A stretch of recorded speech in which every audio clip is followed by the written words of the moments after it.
എൻ്റെ ഭാഷാപരമായ പരിമിതിയെ, ഇംഗ്ലീഷിലെ പരിമിതിയെ ഊന്നിക്കൊണ്ട് ട്രോളുന്നവരോട് എനിക്ക് ഒരു വിരോധവുമില്ല. ഞാനത് മെച്ചപ്പെടുത്താൻ ഇനിയും ശ്രമിക്കും എന്നാണ് എനിക്ക് അവർക്കുൾപ്പെടെ കൊടുക്കാനുള്ള ഉറപ്പ്.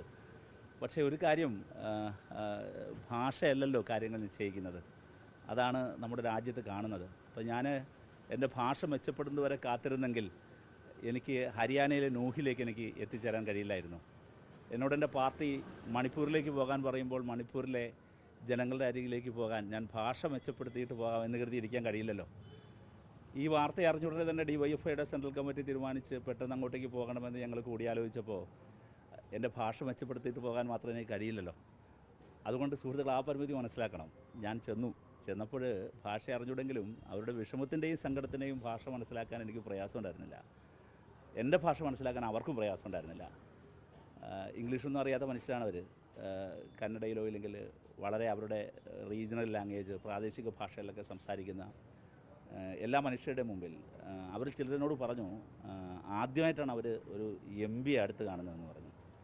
അപ്പോൾ ഇന്ത്യയിൽ ജീവിക്കുന്ന ഒരുപടി മനുഷ്യർ, ചേരികളിൽ കിടക്കുന്നവർ, ഖവാലികൾ, പാട്ടുപാടി ജീവിക്കുന്നവർ. ചിലരോട് ഞാൻ ചോദിച്ചു, എന്താ നിങ്ങളുടെ ജോലി എന്ന് ചോദിച്ചപ്പോൾ ചില അമ്മമാർ പറഞ്ഞു, ഭിക്ഷ എടുക്കലാണ് ജോലി എന്ന് പറഞ്ഞു. അപ്പോൾ അങ്ങനെ ഭിക്ഷ എടുത്തൊക്കെ അവർ ഉണ്ടാക്കിയെടുത്ത, എത്ര നാളുകൊണ്ടായിരിക്കും ഭിക്ഷ എടുത്ത ഒരാൾ അതുപോലൊരു ചെറിയ വീട് പണിയുക. ആ വീടാണ് എന്നെ ട്രോളുന്നവരുടെ സർക്കാർ പോയിട്ട് ഇടിച്ചു നിരത്തിയത്. എനിക്കൊരു കാര്യം കൂടി ഓർമ്മപ്പെടുത്താനുള്ളത്, അത് അങ്ങനെ അങ്ങോട്ട് എക്സ്പോസ് ചെയ്യപ്പെട്ടിട്ടില്ല എന്ന് എനിക്ക് തോന്നുന്നു. അതുകൂടി ഇതാണ് ചർച്ച ചെയ്യപ്പെടണം. ഇതിൻ്റെ ലാൻഡിൻ്റെ വാല്യൂ എത്രയായിരിക്കും നിങ്ങൾക്കറിയാമോ? ഇന്ത്യയിലെ ഏറ്റവും പ്രധാനപ്പെട്ട എയർപോർട്ടായ ബാംഗ്ലൂർ എയർപോർട്ടിൽ നിന്ന് 1/2 മണിക്കൂർ യാത്ര ചെയ്താൽ എത്താവുന്ന സ്ഥലത്താണ് ഈ ബുൾഡോസറായി നടത്തിയത്. അപ്പോൾ ഈ മനുഷ്യരെ കുഴിപ്പിച്ച് പിടിച്ച ലാൻഡ്, അതിൻ്റെ പിറകിൽ ആരായിരിക്കും? എത്ര വലിയ ശക്തികളായിരിക്കും? 2 കോളനികൾ ഒഴിക്കാനുള്ള സ്ക്വയർ ഫീറ്റിന് വിലയുള്ള ബാംഗ്ലൂർ നഗരത്തിൽ ഈ വലിയ നരവേട്ട് നടത്തി മുസ്ലിം ദളിത് വിഭാഗങ്ങളെ ബുൾഡോസറായി നടത്തി അറ്റാക്ക് ചെയ്ത് മാർജിനലൈസ്ഡായ മനുഷ്യർക്ക് വേണ്ടി സംസാരിക്കാൻ, അവരെ കാണാൻ, അവരെ കേൾക്കാൻ പോകുന്നതിനിടയിൽ എൻ്റെ ഭാഷയെ മെച്ചപ്പെടുത്തി എല്ലാം ശരിയാക്കിയിട്ട് ഇതിനു വേണ്ടി ഇറങ്ങാൻ കഴിയില്ലല്ലോ. പക്ഷേ എന്തായാലും വന്ന കടുത്ത ട്രോളുകളെ പൂർണ്ണമായും ഞാനതിന് ഒരു വിരോധമില്ല.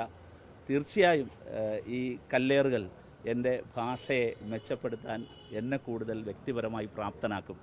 അത് എന്നെ കൂടുതൽ നവീകരിക്കാനും കൂടുതൽ അപ്ഡേറ്റ് ചെയ്യാനും പ്രാപ്തനാക്കും. അതിന് അവരോടും എനിക്ക് നന്ദിയുണ്ട്.